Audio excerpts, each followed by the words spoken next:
Alam mo, marami talagang tao na darating sa buhay mo. Yung iba, pasasayahin ka. Yung iba, ipaparana sa'yo ang ligayang akala mo panghabang buhay na. Subalit sa mundong ito, hindi lahat pwedeng manatili sa tabi mo. May darating, may aalis. At kung may isang tao mananatili sa buhay mo, pahalagahan mo to. At ituring mo siyang bahagi ng puso mo.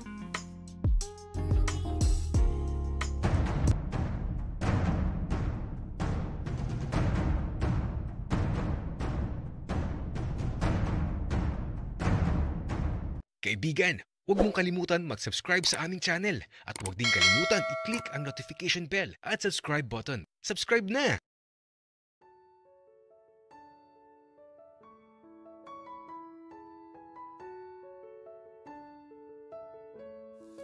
Halos buong gabi akong hindi nakatulog. May nangyari kasi kagabi. Alam kong naglapat ang mga labi namin ng di sinasadya. Nahihiya nga ako sa nangyari.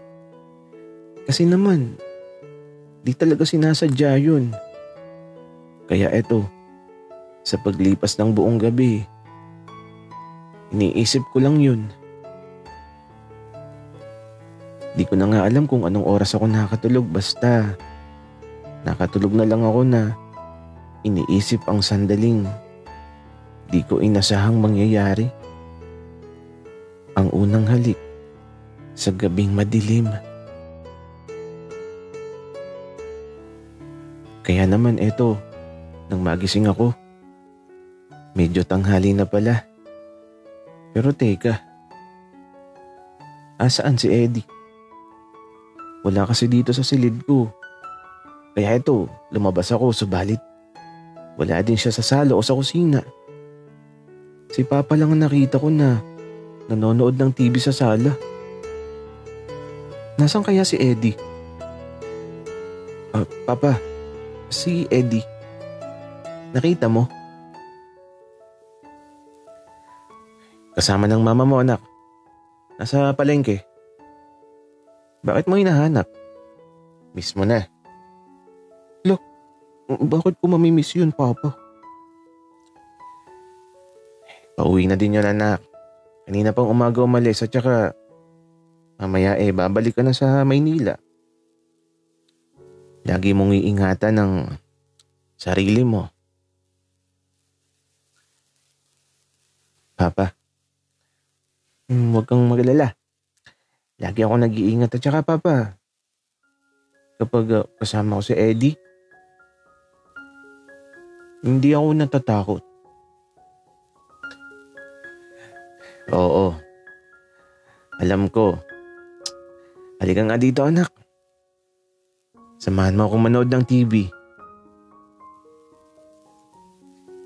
Papa, ano ba yung pinapanood mo?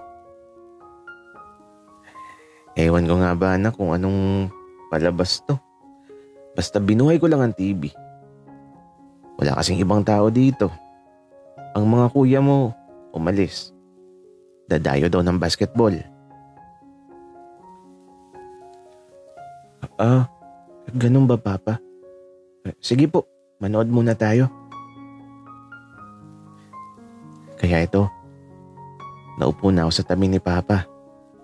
At nagsimula na kaming manood ng movie na di ko alam kung anong pamagat. Basta, parang love story. Anak, alam mo, parang kailan lang ang liliit nyo pa. Tapos kapag araw ng linggo, lahat tayo ay magkakasama dito. Di ko na nga namalayan na napakabilis lang pala lumipas ng panahon. Papa, oo nga po. Kaya lang, di na katulad nung dati.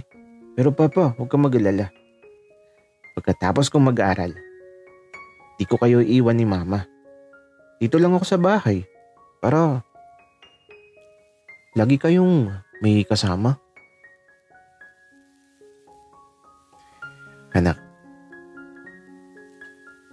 promise ba yan? Opo, Papa. Promise po. Di ko kayo iiwan. At dito lang ako. Ako yung mag-aalaga sa inyo kapag matanda na kayo. Anak, teka nga. Naiiyak tuloy ako sa sinasabi mo. Papa, ikaw iyakin ka pala. Anak, basta yung promise mo ha. Pero si Eddie ba?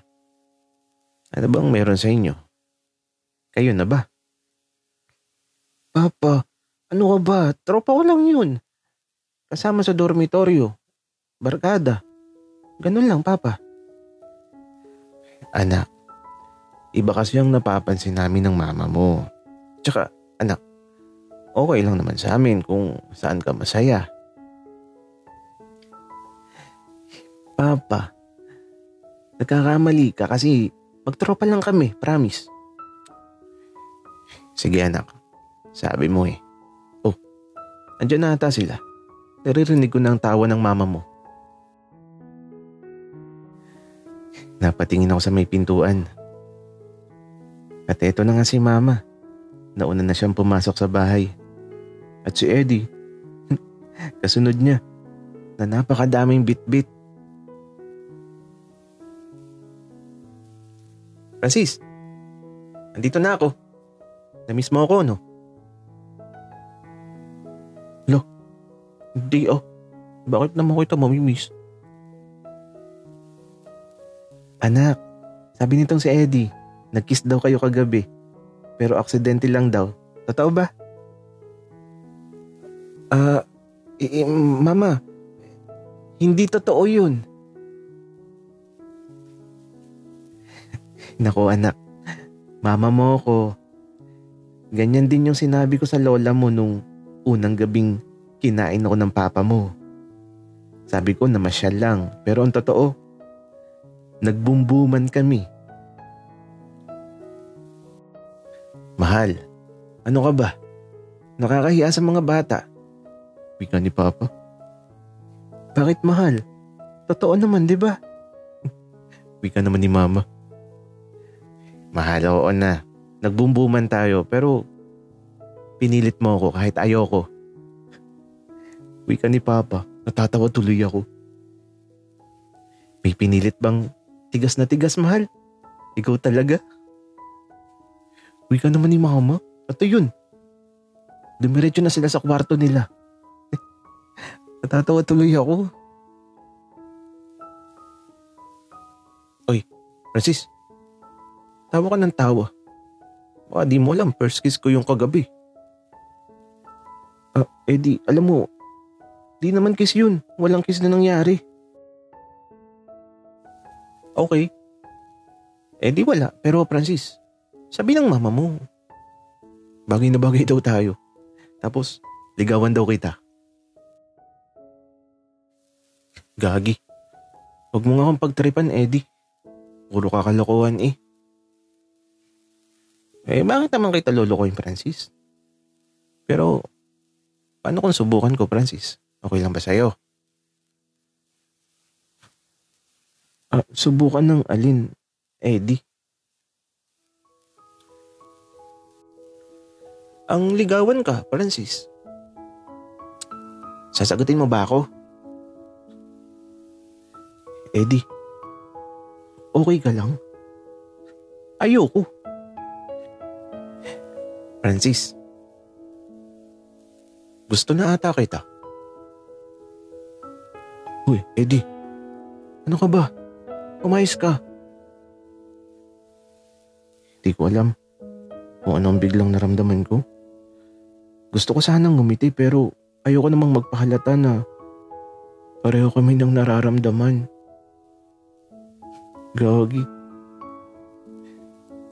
Gusto ko din talaga si Eddie. Tama kayo nang narinig. Gustong gusto ko siya.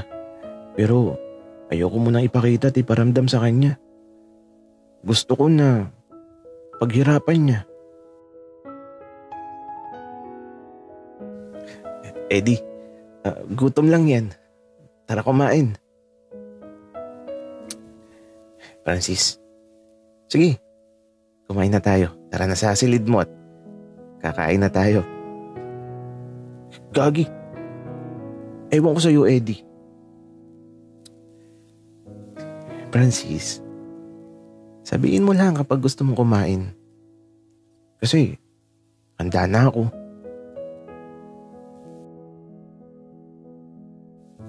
Nang sabihin yun ni Eddie, naalala ko ang mga gabing lagi ko siyang pinapanood habang naglalaro ng lato-lato.